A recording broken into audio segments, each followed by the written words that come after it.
ನಮ್ಮ ದಿಬ್ಬೂರಳ್ಳಿ ಗ್ರಾಮದ ನಾವು ಅರ್ಜುನ ಕಾಲೋನಿ ಮಹಿಳೆಯರಲ್ಲಿ ಹೋಗಿ ರಾಜೀವ್ ಗೌಡ ಅವ್ರ ಭೇಟಿಯಾಗಿ ಹಿಂಗೆ ಓಂ ಶಕ್ತಿಗೆ ಪ್ರವಾಸಕ್ಕೆ ಹೋಗ್ತಾಯಿದ್ವಿ, ಸಹಾಯ ಮಾಡಬೇಕು ಅಂತ ಹೇಳಿದಾಗ ಅವರು ಸಂತೋಷದಿಂದ ಒಪ್ಪಿ ಅವನ್ನೆಲ್ಲ ಆರೈಸಿ ಈ ಒಂದು ಯಾತ್ರೆಗೆ ಕಳಿಸ್ಕೊಡ್ತಾಯಿದ್ದಾರೆ.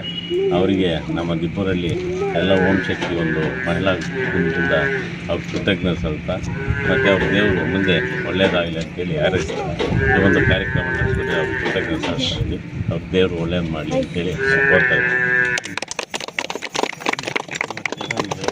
రాజగౌడు మాకు సహాయం చేసినాడు.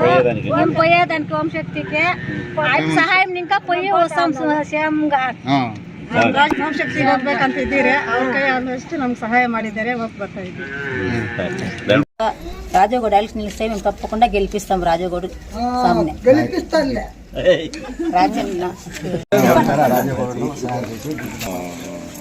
ನಮ್ಮ ಊರು ಗ್ರಾಮಸ್ಥರು DP ನಾಗರಾಜ್ ಅವರು, ಗೋರ್ಲಪ್ಪನವರು, ರಾಜೀವ್ ಗೌಡ ಎಲ್ಲ ಸೇರಿ ನಮಗೆ ಸಹಾಯ ಮಾಡಿದ್ದಾರೆ.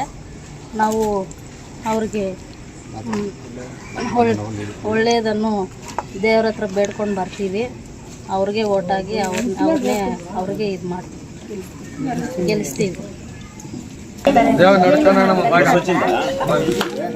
ಈ ದಿನ ಏನು ನಮ್ಮ ದಿಬ್ಬೂರಳ್ಳಿ ಗ್ರಾಮದ ನಮ್ಮ ಈ ಅರ್ಜುನ ಕಾಲೋನಿ ಕೇರಿಯಲ್ಲಿ ಇದು ಓಂ ಶಕ್ತಿಗೆ ಹೋಗ್ಬೇಕಂತ ಹೇಳ್ಬಿಟ್ಟು ಭಾಳ ದಿನಗಳಿಂದ ಹೇಳ್ತಾ ಇದ್ರು. ನಮಗೆ ಹಿಂದಿನ ವರ್ಷವೂ ಹೇಳಿದ್ರು, ಆದರೆ ನಾವು ಹಿಂದಿನ ವರ್ಷ ಟೈಮ್ ಆಗಿದೆ, ಈಗ ಆಗಲ್ಲ, ಮುಂದಿನ ವರ್ಷ ನೋಡೋಣ ಅಂತ ಹೇಳಿದ್ವಿ. ಈ ವರ್ಷ ನಮ್ಮ ಗೊಲ್ಲಪ್ಪ, ನಾರಾಯಣ ಸ್ವಾಮಿ ಮತ್ತು ದೇವಪ್ಪ, ನಮ್ಮ ಕಾಲೋನಿ ಎಲ್ಲ ಮುಖಂಡರು ಸೇರಿ, ಶ್ರೀನಿವಾಸು, ಪಂಚಾಯತಿ ಮೆಂಬರ್ಸ್ ಎಲ್ಲ ಸೇರಿ ಈ ಸಲ ಕೇಳಿದ್ರು.